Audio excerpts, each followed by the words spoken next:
বিসমিল্লাহির রহমানির রাহিম। সম্মানিত বিনিয়োগকারী ভাই ও বোনেরা, আসসালামু আলাইকুম। শুভ অপরাহ্ন। আজ 10 জানুয়ারি, রোজ শুক্রবার। আশা করি আপনারা সকলেই ভালো আছেন এবং সুস্থ আছেন। আজকে আমি আপনাদের মাঝে শুধু অনুরোধের স্টক নিয়ে আলোচনা করার জন্য হাজির হয়েছি। আশা করি আপনারা সকলেই ধৈর্য সহকারে আজকের এই আলোচনাটি শুনবেন। এছাড়াও যারা আমাকে নিয়মিত শোনেন তাদের প্রতি আমার আন্তরিক ধন্যবাদ এবং কৃতজ্ঞতা প্রকাশ করছি। একই সঙ্গে আপনাদের যদি কোনো অনুরোধের স্টক থেকে থাকে সেটি অবশ্যই কমেন্টসের মাধ্যমে আমাকে জানাবেন। আজকে আমি প্রথমেই আপনাদের সামনে যে স্টকটি নিয়ে কথা বলবো সেটি হচ্ছে জিকিউ বলপেন। জিকিউ বলপেন নিয়ে আমি আমার চ্যানেলে পূর্বে অনেক আলোচনা দিয়েছিলাম। তো জিকিউ বলপেন এটি মেসিকিলিনিয়াস সেক্টরের একটি স্টক। আমি পূর্বে বলেছিলাম যে মেসিকিলিনিয়াস সেক্টরের প্রতি আপনাদের একটু নজর রাখতে। এই সেক্টরের যে স্টকগুলো রয়েছে আমি যদি আপনাদেরকে একটু বলি যে তাদের পারফরমেন্সটা কীরকম। প্রথমে যদি এই স্টকের কথা বলতে হয় তাহলে বিএসসির কথা বলতে হবে। এই স্টকটি কিন্তু কিছুদিন আগে ভালো পারফর্ম করে প্রাইস অ্যাকশন করেছে। জিকিউ বলপেন প্রাইস অ্যাকশন করছে। হামি ইন্ডাস্ট্রিজ যেটি রয়েছে এটিও কিন্তু পারফরমেন্স করেছে। খান ব্রাদার্স পারফরমেন্স করেছে। মিরাকল ইন্ডাস্ট্রিজ এই স্টকটিও পারফরমেন্স করেছে। সিনো বাংলা বেশ ভালো পারফরমেন্স করেছে। আপনারা সেটি দেখেছেন যে ৩০ টাকা থেকে সেটি ৪২ টাকা ৫০ পয়সা গিয়েছিল আমান ফিড। তো এই ম্যাসিকিলিনিয়াস সেক্টরের আমি দেখেছি যে যে স্টকগুলো রয়েছে তার ম্যাক্সিমাম স্টকগুলো কিন্তু একটা প্রাইস অ্যাকশন করছে, অর্থাৎ ৫-১০ টাকার একটা গ্যাপ কিন্তু তৈরি করছে। তো জিকিউ বলপেনের ক্ষেত্রে সেটি আপনারা দেখেছেন যে ২৩শে ডিসেম্বর। আমরা যদি আপনাদের এই দিকটাতে একটু দেখাই যে এইখানে শেয়ারটির প্রাইস অ্যাকশন ছিল ১১৮ টাকা। এইখানে আমরা শেয়ারটির যে লো ছিল 18 টাকা 30 পয়সা, সেখান থেকে শেয়ারটি কিন্তু ১৩০ টাকা অর্থাৎ ১৩০ টাকার ক্লোজ দিয়েছিল, বাট সেটি হাই ক্রিয়েট করেছিল ১৩৩ টাকা এই পর্যন্ত। যখন ১১৮ টাকায় আপনি একটি শেয়ার বাই করবেন তখন কিন্তু ওই প্রাইসে গেলে অবশ্যই আপনি সেখান থেকে প্রফিট টেক করে নিয়েছেন। আর আজকের যে প্রাইসটা দেখেন ১২৮ থেকে ১৩৮ অর্থাৎ ১৮৭ এসে লো ক্রিয়েট করেছিল এই যে এখানে, সে ক্রিয়েট করে সে কিন্তু হাই ক্রিয়েট করেছে ১৩৮ টাকায়। তো আমার যেটি মনে হয়েছে যে এই শেয়ারটি যে হাই অর্থাৎ ১৪১ টাকা ৩০ পয়সার এই উপরে যদি শেয়ারটি ক্লোজ দিতে পারে তাহলে কিন্তু আমরা এই যে এই লেভেলে অর্থাৎ ১৪৫ টাকার উপরে শেয়ারটিকে দেখতে পাবো এবং ১৪৫ টাকা এই শেয়ারটির একটা ভালো প্রফিট টেকিং জোন হবে। যাদের বাই রয়েছেন বা বাই করে এখন পর্যন্ত অপেক্ষা করছেন প্রাইস অ্যাকশনের জন্য। আর শেয়ারটির আরএসআইটা একটু রিস্কি জোনে রয়েছে ৭০.৪৮। সুতরাং ১৪৫ টাকায় যদি আপনারা শেয়ারটি পেয়ে যান তাহলে অবশ্যই শেয়ারটি সেল করে বের হয়ে আসবেন। আর আরএসআই কারেকশন হলে আমরা শেয়ারটির প্রাইস ডাউন ট্রেন্ডে দেখতে পাবো এবং সেক্ষেত্রে শেয়ারটির ডাউন ট্রেন্ড যেটি বলবো বা এন্ট্রি জোন যদি কেউ নিতে চান সেক্ষেত্রে ১২৯ টাকা ৩০ পয়সা অথবা ১৩১ টাকায় এই লেভেলে আপনারা শেয়ারটিতে আবার এন্ট্রি নেবেন। আদারওয়াইজ আমি বলবো যে এই লো পেইড শেয়ার এটি আপনারা জানেন এটির ন্যাব যথেষ্ট পরিমাণে ভালো এবং তার যে কোয়ার্টার ইপিএস এসেছে ফার্স্ট কোয়ার্টার সেটিও ভালো এসেছে। রেকর্ড ডেট শেষ করেছে। পাবলিক হোল্ডিং খুবই কম, মাত্র ৪৯ কোটি শেয়ার। সুতরাং এই শেয়ারটিতে আপনারা এন্ট্রি নিলে প্রফিট টেক করতে পারবেন। তবে সেটি অবশ্যই আরএসআই কারেকশন জোনে আসলে। আর এখন যে প্রাইস অ্যাকশনে রয়েছে সেখানে আমি বলবো যে এন্ট্রি না নেওয়াটাই আপনাদের জন্য বেটার হবে, কারণ এই দিনে যে ভলিউমটা করেছে ৪ লক্ষ প্লাস যে ভলিউমটা করেছে ৪.৫ লক্ষ বলবো, তো সেখানে কিন্তু বাই ভলিউমটা বেশ ভালোই ছিল। আর মুভিং এভারেজ এবং হিস্টোগ্রাম অনুযায়ী শেয়ারটি এখন পর্যন্ত বাই ভলিউমে রয়েছে। সুতরাং শেয়ারটির প্রতি আপনারা নজর রাখতে পারেন। প্রাইস অ্যাকশন হবে আশা করা যায় এই জিকিউ বলপনের। এরপরে হামি নিয়ে আপনাদের সাথে একটু কথা বলি। হামিও ম্যাসিকিলিনিয়াস সেক্টরের একটি স্টক, আপনারা জানেন। তো এটি প্রাইস অ্যাকশন করেছে এবং র্যালি করেছে। এই যে এই লেভেল থেকে আমি আলোচনা করেছিলাম ২-৩ বার, আপনারা যারা এই লেভেলে ছিলেন। তো এখন হামির যে বিষয়টি যে এটিও কিন্তু ওই ২২-২৩ দিকে, হ্যাঁ ২২-২৩ দিকে কিন্তু, হ্যাঁ এই যে ২২-২৩ এই লেভেল থেকে কিন্তু সে প্রাইস অ্যাকশনটা করেছে। এখন এটিও আরএসআইটা অনেক রিস্কি জোনে রয়েছে। এইখানে এন্ট্রি জোন এটি না। আপনাদেরকে বলবো যদিও ক্যান্ডেল প্যাটার্নটা ভালো, করেছে এখান থেকে আরেকটু প্রাইস আপ ট্রেন্ডে যাওয়ার সম্ভাবনা রয়েছে, তবে সেটি 27 টাকা পর্যন্ত, 127 টাকা 50 পয়সা এই লেভেল পর্যন্ত একটা টাচ সে করতে পারে। আর এই লেভেলে যাদের এন্ট্রি রয়েছে বা পহেলা জানুয়ারিতে যাদের এন্ট্রি রয়েছে 110 টাকা বা 111 টাকা বা 113 টাকায় যাদের এন্ট্রি রয়েছে, আমি বলবো যে আপনারা যদি এখন পর্যন্ত প্রফিট টেক না করে থাকেন তাহলে আগামী দিনে, আগামী রবিবারে শেয়ারটি থেকে প্রফিট টেক করে নেবেন। আদারওয়াইজ শেয়ারটি আবার কারেকশন জোনে চলে আসবে। যদিও শেয়ারটির ভলিউমটা কিন্তু সেইভাবে নাই, কারণ ভলিউমটা নাই বললে কারণ এখানে আমি যেটি বলবো যে তার পাবলিক হোল্ডিং কম, কিন্তু ভলিউম এর আগে সে কিন্তু করেছে। পূর্বে আমরা 1 লক্ষ 1.5 লক্ষ শেয়ারটির ভলিউম দেখেছি। এই দিকেটা যদি আপনারা একটু লক্ষ্য করেন যে এখানে সে ভলিউম করেছিল 1,50,000-এর মতো। এখানে কিন্তু সে ভলিউমটা করতে পারেনি। তো আরএসআইটাও অনেক রিস্কি জোনে রয়েছে, সুতরাং আমার অ্যাডভাইস থাকবে যে আপনারা এখান থেকে প্রফিট টেক করে নেবেন। প্রফিট টেক করে আবার কারেকশন জোনে আসলে তারপরে শেয়ারটি আপনারা এন্ট্রি নিতে পারেন, কারণ এটি জেড ক্যাটাগরি শেয়ার, এর বিষয়টিও আপনাদেরকে মাথায় রাখতে হবে। যদিও আমার কাছে শেয়ারটি ভালো মনে হয়েছে, কিন্তু তার ন্যাব বা পি রেশিও এইগুলো ভালো মনে হয়েছে যদি বলি, সেটি কোন সেন্সে বলছি যে তার প্রাইস অ্যাকশনটা ভালো মনে হয়েছে। হ্যাঁ, প্রাইস অ্যাকশনটা ভালো মনে হয়েছে, কিন্তু তার ফান্ডামেন্টালি যে বিষয়গুলো রয়েছে সেই বিষয়গুলো আমার কাছে ভালো মনে হয়নি। সুতরাং প্রাইজের যদি কারো প্রফিট থেকে থাকে তাহলে এখান থেকে প্রফিট নিয়ে আবারও সেফ জোনে আসলে এন্ট্রি নেবেন। এই হচ্ছে মূলত হামি নিয়ে আলোচনা। এরপরে এসিএফএল নিয়ে আপনাদের একটু অনুরোধ ছিল। এসিএফএল এর দেখতে পাচ্ছি এটি একটি সাইডওয়েজ মুভমেন্ট দিয়ে একটা প্রাইস অ্যাকশন করেছে এবং 18 টাকা 60 পয়সা এই লেভেলে শেয়ারটির অবস্থান করছে। এর আগে আমরা শেয়ারটির হাই দেখেছিলাম 26 টাকা 50 পয়সা। এখন এই শেয়ারটি কিন্তু টেক্সটাইল সেক্টরের একটি শেয়ার এবং আমান কটন, যেটাকে সংক্ষেপে এসিএফএল বলে। আমরা জানি যে টেক্সটাইল সেক্টরে একটা মুভমেন্ট আসছে, সেই মুভমেন্টে বেশ কিছু স্টক প্রাইস অ্যাকশন করেছে, কিছু স্টক সাইডওয়েজ মুভমেন্ট দিয়ে যাচ্ছে, আর সামান্য কিছু আছে আনচেঞ্জড অবস্থাতে। তো এসিএফএল এর ন্যাব যথেষ্ট পরিমাণে ভালো এবং শেয়ারটি ক্যাশ ডিভিডেন্ড দিয়েছে অসাধারণ। পি রেশিওটাও আমার কাছে ভালো মনে হয়েছে। একই সঙ্গে তার যে ফার্স্ট কোয়ার্টার ইপিএস সেটিও ভালো এসেছে। আর সে এইখানে একটা প্রাইস অ্যাকশনের তৈরির চেষ্টা করেছে। আমার কাছে যেটি মনে হয়েছে যে তার এই গন্তব্যটা, এখনকার যে গন্তব্যটা, সেটি 19 টাকা 60 পয়সা পর্যন্ত আশা করা যায় এবং 19 টাকা 60 পয়সা শেয়ারটির জন্য হবে একটি ভালো প্রফিট টেকিং জোন, কারণ শেয়ারটি যারা 17 টাকা 50 পয়সা এই লেভেলে বাই করেছিলেন তাদের জন্য এটি ভালো একটি প্রফিট টেকিং জোন হবে এবং সেখানে গেলে শেয়ারটি একটা সেল প্রেশারের মধ্যে থাকবে। এখন সেল প্রেশার পরবর্তী সময়ে শেয়ারটি যদি কোনোভাবে আপ ট্রেন্ডটা কন্টিনিউ করে যেতে পারে তাহলে শেয়ারটি প্রাইস অ্যাকশনটা কন্টিনিউ করবে। সেক্ষেত্রে আরএসআইটাও আপনাদের একটু লক্ষ্য রাখতে হবে। আরএসআই যদি আবার কারেকশন জোনে বা রিস্কি জোনে থেকে যায় সেক্ষেত্রে বের হয়ে আসতে হবে এবং প্রফিট আপনাদের থাকবে, কারণ আপনারা 17 টাকা 60 পয়সা বা 17 টাকা 50 পয়সা এই লেভেলে যারা এন্ট্রি নিয়েছেন। আর শেয়ারটি এই মুহূর্তে মুভিং অ্যাভারেজ অনুযায়ী শেয়ারটি এই মুহূর্তে বাই সিগন্যালে রয়েছে। এছাড়া হিস্টোগ্রামের বার এবং এমএসিডি অনুযায়ী শেয়ারটি সেল সিনারিওতে রয়েছে। তো আশা করা যায় শেয়ারটি 19 টাকা 60 পয়সা প্রাইসকে টাচ করবে এবং সেটির উপরে যদি ক্লোজ দিতে পারে তাহলে আমরা শেয়ারটির আরেকটা নতুন প্রাইস অ্যাকশনের গন্তব্য আপনাদেরকে জানাতে পারবো। তো এই হচ্ছে মূলত এসিএফএল নিয়ে আমার সংক্ষিপ্ত পরিসরে আলোচনা। এরপর দেশবন্ধু গার্মেন্টস নিয়ে একটা অনুরোধ রয়েছে। আমরা দেশবন্ধুর বিষয়টি দেখতে পাচ্ছি। দেশবন্ধুও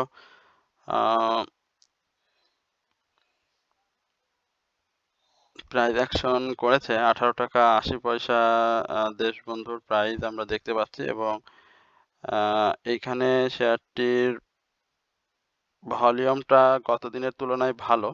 এই ভলিউমটা কি সে ধরে রাখতে পারবে কিনা সেটা মূলত দেখার বিষয়। তবে আমার কাছে যেটি মনে হচ্ছে যে এখানে শেয়ারটি একটু কারেকশন জোনে আসার একটা সম্ভাবনা রয়েছে, কারণ সম্ভাবনাটা বলতে তার যে উপরের শ্যাডোটা, ক্যান্ডেলের উপরের শ্যাডোটা, সেটি কিন্তু অনেক বেশি রয়েছে। তো এখানে আমরা দুইটা জিনিস হতে পারে। একটা হচ্ছে আগামী দিনে তাকে একটা বুলিশ ক্যান্ডেল করতে হবে এবং বুলিশ ক্যান্ডেল করে সেখানে তাকে প্রাইস অ্যাকশনটা করতে হবে ভালো, একই সঙ্গে ভলিউমটাও গেইন করতে হবে। যদিও MACD অনুযায়ী সে এই মুহূর্তে বাই সিগন্যালে চলে এসেছে এবং হিস্টোগ্রামের বার অনুযায়ী সে বাই সিগন্যালে, মুভিং অ্যাভারেজ অনুযায়ী সে বাই সিগন্যাল, অর্থাৎ 3টি সিগন্যালই সে বাই অবস্থান করছে এবং পজিশনগত দিক দিয়েও একেবারে খারাপ না, ভালো একটা পজিশনে আছে। আগামী দিনে যেটি হবে যে 20 টাকা 20 টাকার উপরে শেয়ারটির ক্লোজ দিতে হবে এবং সেটি যদি সে দিতে পারে তাহলে শেয়ারটির জন্য খুবই ভালো হবে এবং প্রাইস অ্যাকশনটা সেক্ষেত্রে ভালো আমরা দেখতে পাবো। আর যদি সে না দিতে পারে এবং হ্যাঁ 20 টাকার উপরে ক্লোজ দিতে হবে এবং এই শেয়ারটি যদি সেটা দিতে ব্যর্থ হয় তাহলে আমার কাছে মনে হয় যে সে কিন্তু প্রাইস ডাউনে নিয়ে চলে আসবে এবং সেক্ষেত্রে তার ক্লোজিং প্রাইস বা সাপোর্ট জোনটা চলে আসবে 17 টাকা 80 পয়সা এই লেভেলে। তো যারা এই সাইডওয়েজ মুভমেন্টে যাদের বাই রয়েছে আমি বলবো 17 টাকা 70 পয়সা থেকে 17 টাকা 50 পয়সা এই লেভেলে যাদের বাই রয়েছে তাদের উচিত হবে এই 19 টাকা 50 পয়সা থেকে 20 টাকা এই লেভেলে প্রফিটটা টেক করার জন্য টেক করে নেবেন। আর যদি সে 20 টাকা টাচ করে ক্লোজ দিতে পারে তাহলে আমার মনে হয় শেয়ারটির গন্তব্য আরো ভালো হবে। সেক্ষেত্রে 21 টাকা 50 পয়সা থেকে 22 টাকা এই লেভেলে আমরা দেখব। তবে অবশ্যই শেয়ারটি 20 টাকা এই লেভেলে প্রথমে যেতে হবে, ভলিউমটাকেও ধরে রাখতে হবে। আর যেহেতু শেয়ারটির বাই ভলিউম বাই সিগন্যাল চলছে, সুতরাং আশা করতে আমার মনে হয় না খুব বেশি দোষের কিছু হবে। সুতরাং যাদের দেশবন্ধু রয়েছে তারা দেশবন্ধুতে প্রফিট টেক করবেন এবং যে কথাগুলো বললাম সেগুলো আপনারা আপনাদের ভালো লাগলে মানবেন। আর PTL প্যারামাউন্ট টেক্সটাইলস লিমিটেডের, এটিও টেক্সটাইল সেক্টরের, আজকে টেক্সটাইল সেক্টরে বেশ কিছু নুরোদের স্টক রয়েছে। প্যারামাউন্ট টেক্সটাইল লিমিটেডের পি রেশিওটা ভালো, ন্যাপটাও খুবই সুন্দর, কিন্তু তার ফার্স্ট কোয়ার্টার ইপিএসটা এবার খারাপ এসেছে। একই সঙ্গে ক্যাশ ডিভিডেন্ডটা কম দিয়ে এবার স্টক ডিভিডেন্ডটা শেয়ারটি বেশি দিয়েছে। সেই সঙ্গে আপনারা এর ভলিউম যেটি গ্র্যাজুয়ালি যে ভলিউমটা গেইন করছে সেটি খুবই কম।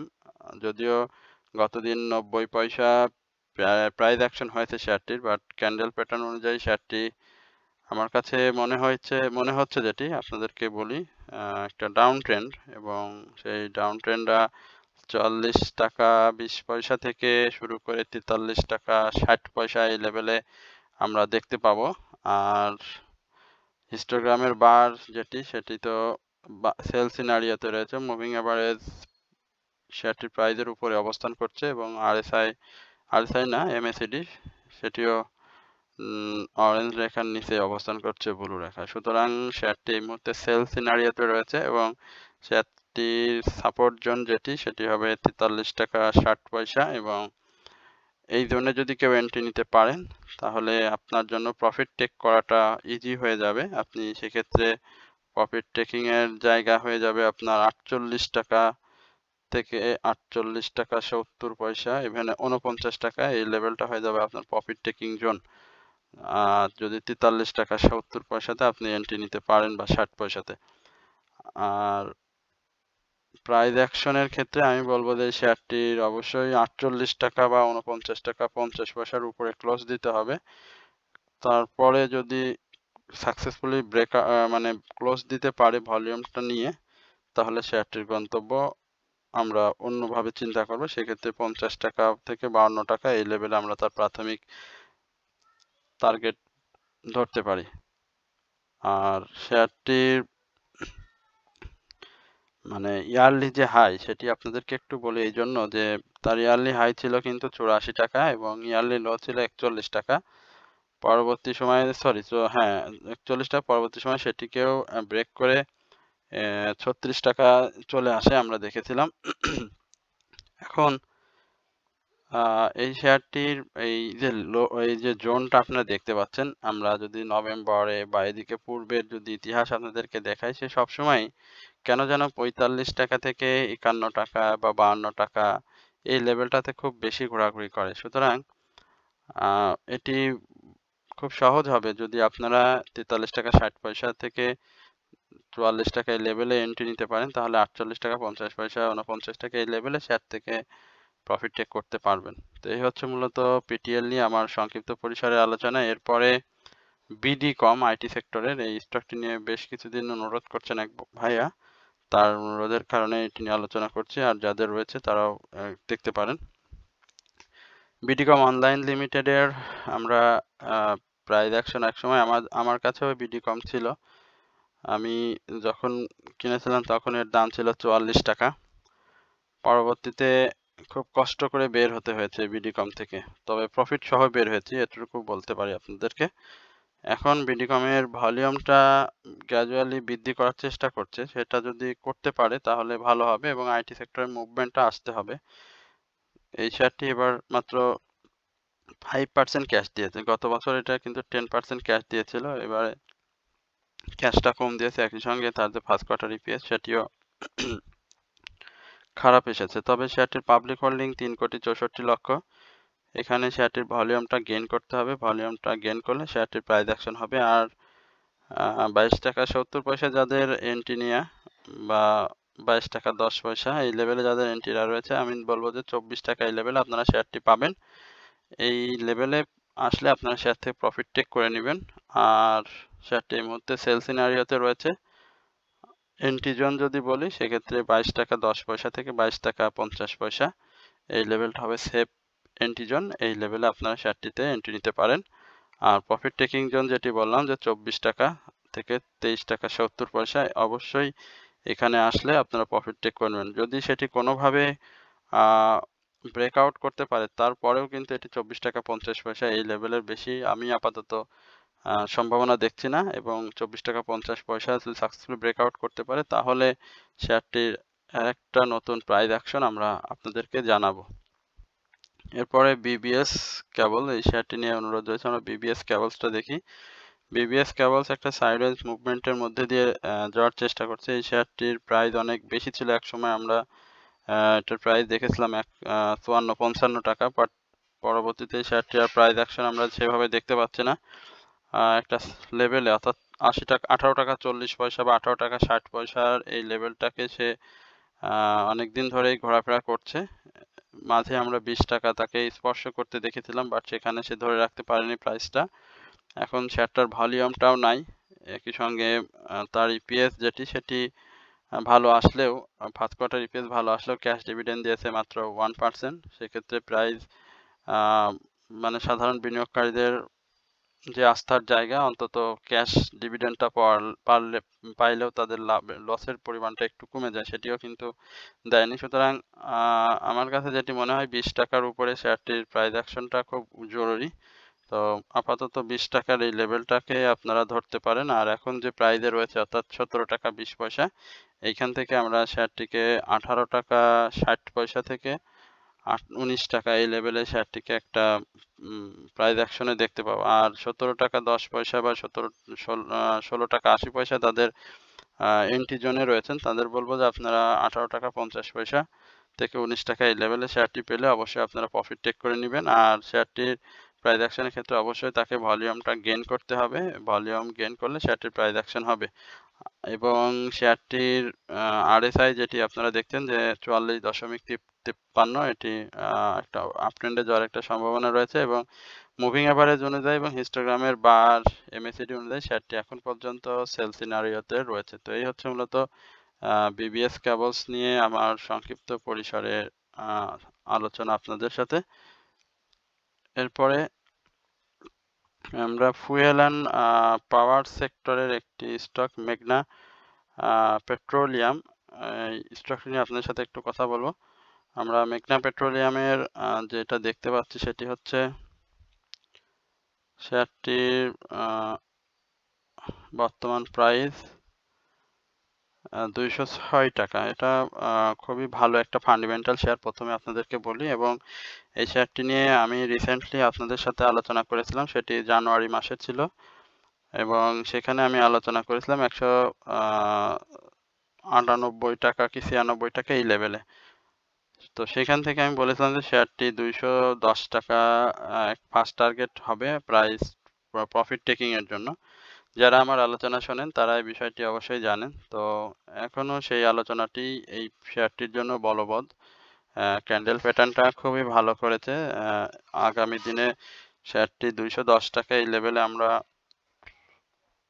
প্রত্যাশা করি যে সে 210 টাকা এই লেভেলে যাবে। আর 210 টাকা লেভেলটা যদি নাও যেতে পারে সেক্ষেত্রে 208 টাকা এই লেভেলে গেলেও শেয়ারটি থেকে আপনারা প্রফিট টেক করে নিতে পারবেন, যারা 196 টাকায় যাদের বাই রয়েছে। ফুয়েল অ্যান্ড পাওয়ার সেক্টরের স্টকগুলো বা ফান্ডামেন্টালি সব স্টকগুলো আমরা কিন্তু খুব স্লো মুভমেন্ট দেখি, কারণ শেয়ারটি 15ই ডিসেম্বর সে তার রেকর্ড ডেট শেষ করেছে এবং এবার কিন্তু 170% ক্যাশ ডিভিডেন্ড দিয়েছে স্টকটি। সুতরাং এই ধরনের স্টকে দীর্ঘমেয়াদী বিনিয়োগ করলে খুবই ভালো হয় এবং প্রফিট টেক করার অনেক অপরচুনিটি থাকে। শেয়ারটির পি রেশিও অসাধারণ, 4.06, ন্যাব 50.92, সরি ইপিএস। আর ন্যাব এর কথা যদি বলি সেটি 246। সুতরাং মেঘনা পেট্রোলিয়ামের আমি যেটি বলবো যে আপনারা যদি দীর্ঘমেয়াদে বিনিয়োগ করে থাকেন তাহলে আপনাদের জন্য ভালো হবে। শেয়ারটি তার যে ইয়ারলি হাই সেখানে আমরা অবশ্যই দেখব, অর্থাৎ 239 টাকা, সেখানে আমরা এই মেঘনা পেট্রোলিয়ামকে পাবো। তবে সেটি অবশ্যই সে স্লো মোশনে যাবে এবং আর এইখানে দেখেন, আপনাদেরকে একটা দেখাই, এইখানে দেখেন যে সে কিন্তু 3 ডাউন ট্রেন্ড ক্রিয়েট করে কিন্তু সে একটা আপ ট্রেন্ডে গিয়েছিল, অর্থাৎ 181 টাকা থেকে শুরু করে সে 203 টাকা পর্যন্ত দিয়ে এখানে দেখেন একটা সাইডওয়েজ মুভমেন্ট দিয়ে এখানে কিন্তু আবার সে একটা মুভমেন্ট দিচ্ছে, অর্থাৎ 20 টাকার একটা গ্যাপ কিন্তু সে এখানে তৈরি করেছিল। সুতরাং আমরা এখানেও কিন্তু একটা সে 20 টাকার গ্যাপ দেখতে পারি। এখানে 197 টাকা থেকে শুরু করে আমরা দেখতে পেয়েছি 208 টাকা, অর্থাৎ 11 টাকা একটা গ্যাপ কিন্তু সে অলরেডি তৈরি করে ফেলেছে। অর্থাৎ আমি বলছিলাম যে 210 টাকার একটা প্রথম ফার্স্ট টার্গেট হবে শেয়ারটির। তো আপনারা সেই টার্গেটে শেয়ার থেকে প্রফিট টেক করে আবারও এন্ট্রি নিতে পারবেন, যেহেতু এটি ফান্ডামেন্টাল স্টক। আপনাদের এটির জন্য খুব বেশি একটা সাফার করতে হবে না। আর এখানে আমরা শেয়ারটির যে অবস্থা দেখতে পাচ্ছি যে তার আরএসআই 69.64 একটু রিস্কি জোনে রয়েছে, বাট তার এই মুভিং অ্যাভারেজ বা হিস্টোগ্রামের বার সবকিছু কিন্তু এই মুহূর্তে বাই সিগন্যাল রয়েছে। তো এই হচ্ছে মূলত মেঘনা পেট্রোলিয়াম নিয়ে আমার সংক্ষিপ্ত পরিসরের আলোচনা। এরপরে অলিম্পিক নিয়ে আমি আপনাদের সাথে এর আগেও কথা বলেছি, আজকে আবারও আপনাদেরকে জানাই অলিম্পিক খুব ভালো একটি স্টক। আপনারা জানেন যে এটি প্রাইস অ্যাকশন যখন করে একটা র্যালি করে এবং ভালো প্রাইস অ্যাকশন করে, পূর্বেও করেছে। শেয়ারটির ইয়ারলি হাই ছিল 209 টাকা এবং ইয়ারলি লো ছিল 116 টাকা। এখন শেয়ারটি একটা সাইডওয়েজ মুভমেন্টের মধ্যে দিয়ে আছে, ভলিউমটা নাই। ভলিউমটা গেইন করলে শেয়ারটি অবশ্যই প্রাইস অ্যাকশন করবে এবং শেয়ারটির ফার্স্ট টার্গেট যেটি হবে সেটি হচ্ছে 170 টাকা এবং তার ফার্স্ট কোয়ার্টার ইপিএসটাও ভালো এসেছে। ন্যাবও যথেষ্ট পরিমাণে ভালো। টোটাল শেয়ার সংখ্যা পাবলিক হোল্ডিং খুবই কম, আপনারা জানেন মাত্র 2 কোটি পাবলিক হোল্ডিং শেয়ার রয়েছে। সুতরাং এখান থেকে অলিম্পিকের আমি যদি আপনাদেরকে একটু বলতে চাই যে যাদের কাছে অলিম্পিক রয়েছে তারা হোল্ড করেন, এখান থেকে অলিম্পিক আপ ট্রেন্ডে যাবে এবং তার আপ ট্রেন্ডের যে ফার্স্ট টার্গেট যেটি হবে সেটি 170 টাকা এবং সেটি যদি সে সাকসেসফুলি ব্রেকআউট করতে পারে তাহলে কিন্তু শেয়ারটির জন্য খুবই ভালো হবে। সেক্ষেত্রে 185 টাকা থেকে 190 টাকা আমরা এই শেয়ারটিকে দেখব। তবে অবশ্যই শেয়ারটির ভলিউমটা গেইন করতে হবে এবং সেক্টর ওয়াইজ মুভমেন্ট আসতে হবে। ফুড অ্যান্ড অ্যালাইড সেক্টরে আমরা খুব বেশি মুভমেন্ট পাইনি। আমরা যদি মুভমেন্ট পেয়ে যাই তাহলে কিন্তু অবশ্যই এই অলিম্পিক ইন্ডাস্ট্রিজ প্রাইস অ্যাকশন করবে। আর এই শেয়ারটির আমরা যে রেকর্ড ডেট দেখেছিলাম সেটিও কিন্তু শেষ করে ফেলেছে। তো যাদের কাছে অলিম্পিক আছে তাদেরকে একটু ধৈর্য ধরতে বলবো, প্রাইস অ্যাকশন সামনের দিনগুলোতে শেয়ারটির প্রাইস অ্যাকশনের সময়। সুতরাং আপনারা অলিম্পিককে দেখতে পারেন। এরপরে সিমেন্ট সেক্টরের একটি স্টক নিয়ে আপনার সাথে কথা বলবো, সেটি হচ্ছে হাইডেলবার্গ সিমেন্ট। হাইডেলবার্গের আলোচনা তো দিয়েছি, তারপরেও আপনাদেরকে একটু জানানোর চেষ্টা করি। এটি আজকে গত দিনের যে প্রাইস অ্যাকশনটা দেখতে পাচ্ছেন সেটি 220 টাকা এবং এই শেয়ারটির এখন আমরা যে অবস্থাতে দেখতে পাচ্ছি সেটি হচ্ছে যে আনচেঞ্জড, মানে মুভিং অ্যাভারেজ অনুযায়ী সে কি বলে যে সেল সিনারিওতে রয়েছে, যদিও 1 টাকা সে প্রাইস অ্যাকশন করেছে, বাট তার ক্যান্ডেল প্যাটার্নটা খুব ভালো না। আমরা এইখান থেকে তাকে এবং সাপোর্ট জোনে রয়েছে, সে পূর্বেও এই 220 টাকা 90 পয়সা বা 20 টাকা 60 পয়সা এই লেভেলে সে সবসময় সাপোর্ট জোনটাকে রেসপেক্ট করে যাচ্ছে এখন এই সাপোর্ট জোনটাকে আশা করি সে রেসপেক্ট করবে এবং যদি কোনোভাবে যদি মিস করে ফেলে বা রেসপেক্ট না করে তাহলে কিন্তু 214 টাকাতে আসবে। আর 214 টাকাতে আসলে আবারও ওই 220 টাকা বা 19 টাকা 18 টাকা এটাই হবে তার গন্তব্য। এখন দেখতে হবে যে আসলে সে আগামী দিনটাতে কি করে, কারণ সে তো ভলিউমটা গেইন করতে পারছে না। মুভিং এভারেজ অনুযায়ী সে এই মুহূর্তে সেল সিনারিওতে রয়েছে, আবার হিস্টোগ্রামের বার অনুযায়ী সে MACD অনুযায়ী সে বাই ভলিউমে রয়েছে, বাট তার ভলিউমটা নাই। আর হাইডেলবার্গ সিমেন্ট আমরা এটা লো পেইড শেয়ার, আপনারা জানেন। সে যখন ভলিউম করতে পারে তখন কিন্তু সে একটা র্যালি করে, সবসময় র্যালি করে, এবং তার ইয়ারলি হাই ছিল 371 টাকা। সেই 180 টাকা থেকে 170 টাকা থেকে সেই হাইটা সে ক্রিয়েট করেছিল, আর ইয়ারলি লস ছিল 171 টাকা। এখন আমরা দেখব যে আগামী দিনে শেয়ারটি তার এই প্রাইস অ্যাকশনটা ক্রিয়েটের ক্ষেত্রে ভলিউমটা গেইন করতে পারে না কিনা। যদি ভলিউমটা গেইন করতে পারে তাহলে শেয়ারটির জন্য খুবই ভালো হবে, এবং এই শেয়ারটির ফার্স্ট টার্গেট যেটি হবে সেটি হচ্ছে 240 টাকা। প্রাইস প্রফিট টোকিং জোন হবে 240 টাকা, এবং সেটা যদি ভলিউম সহ করে তাহলে পরবর্তীতে তার প্রাইস অ্যাকশন 260 টাকা থেকে 265 টাকা এই লেভেলে আমরা দেখতে পাবো। তবে প্রথমে তাকে 240 টাকার যে বাধা সেটা তাকে পার করতে হবে ভলিউম সহ। এই হচ্ছে মূলত হেডেলবার্গ নিয়ে আমার আলোচনা। যাদের কাছে রয়েছে তাদের বলবো যে হেডেলবার্গ নিয়ে অপেক্ষা করেন। আশা করি শেয়ারটি সেক্টরাইজ মুভমেন্ট আসলে অবশ্যই ভলিউম সহ প্রাইস অ্যাকশন করবে। এরপরে বিডি অটোকার কি অবস্থা আপনাদেরকে একটু দেখাই। বিডি অটোকা আমরা দেখতে পাচ্ছি 85 টাকা 10 পয়সা এই শেয়ারটির অবস্থানে রয়েছে, এবং শেয়ারটি ভলিউম করেছে 7 লক্ষ সামথিং ভলিউম করেছে, এবং শেয়ারটি ইয়ারলি লো ছিল 69 টাকা 80 পয়সা। সরি, 7 লক্ষ না তো, মাত্র 7,000 ভলিউম করেছে। দুঃখিত, আমি 7,000 ভলিউম করেছে। একই সঙ্গে হিস্টোগ্রামের বার, মুভিং এভারেজ, MACD অনুযায়ী শেয়ারটি সেল সিনারিওতে রয়েছে। সুতরাং বিডি অটোকা নিয়ে বলতে গেলে মানে কি বলবো সেটাই বুঝতে পারছি না, কারণ শেয়ারটিতে ভলিউম একেবারেই নাই। তারপরে শেয়ারটির এবার ক্যাশ ডিভিডেন্ডটা খুব বেশি দেয়নি, মাত্র 2% ক্যাশ ডিভিডেন্ড দিয়েছে, এবং ফার্স্ট কোয়ার্টার ইপিএসটাও খুব বেশি ভালো আসেনি। প্রাইস অ্যাকশনটা যদি ধরি তাহলে অবশ্যই তাকে এই লেভেলটাকে তাকে সাকসেসফুলি ব্রেকআউট দিতে হবে। এই 94 টাকা বা 93 টাকার এই লেভেলটাকে সুন্দরভাবে ব্রেকআউট দিতে হবে, এবং ভলিউম সহ। যেহেতু শেয়ারটির পাবলিক হোল্ডিং কম, মাত্র 27 লক্ষ শেয়ার, সুতরাং বিডি অটোকার প্রাইস অ্যাকশন আমরা দেখেছিলাম ইয়ারলি হাই 136 টাকা, সেখান থেকে লো ক্রিয়েট করে এখন যে অবস্থাতে রয়েছে, এই অবস্থায় আমরা তাকে ডাউন ট্রেন্ডে আবারও দেখতে পাবো। আমি মানে যিনি বলেছেন তার পক্ষে যাচ্ছে না কথাটা হয়তো, এই জন্য কষ্ট পাওয়ার কিছু নেই। আমরা হয়তো ডাউন ট্রেন্ডে যেয়ে আবার 80 টাকার এই লেভেলটাতে দেখতে পাবো। 80 টাকা এই লেভেলে এসে শেয়ারটি হয়তো আবার আপ ট্রেন্ডে যাবে, হয়তো না, সে সাপোর্ট নিবে এখানে। আশা করি এটি তার ভালো একটা সাপোর্ট জোন। এই সাপোর্ট জোনে এসে সে সাপোর্ট নিয়ে আবার ওই 85 থেকে 86 টাকা এই লেভেলে যাবে, এবং সেটাকে সে সাকসেসফুলি ব্রেকআউট করলে আমরা 93 টাকা এই লেভেলটা এই বিডি অটোকার একটা প্রাইস অ্যাকশন জোন হিসেবে ধরে নেব। এই হচ্ছে মূলত বিডি অটোকা নিয়ে আমার সংক্ষিপ্ত পরিসরে আলোচনা। এরপর পদ্মা অয়েল, আমরা পদ্মা অয়েলের আলোচনাটা একটু শুনি, আপনাদের বলার চেষ্টা করি। পদ্মা অয়েলের প্রাইস অ্যাকশন হয়েছে মাত্র 50 পয়সা। এটা স্লো যাবে, কারণ এটি ফান্ডামেন্টালি স্টক। আপনারা জানেন যে এটি খুব ভালো প্রাইস অ্যাকশন করে না, সচরাচর ধীরে ধীরেই মুভমেন্টে যায়, এবং ইনভেস্টমেন্ট করার জন্য স্টকটি খুবই ভালো, সাইডওয়েজ মুভমেন্ট দিয়ে যাচ্ছে। এটি নিয়ে এর পূর্বেও আলোচনা করেছি। Nap, P ratio, EPS, first quarter EPS সব কিছুই একেবারে দুর্দান্ত পদ্মা অয়েলের।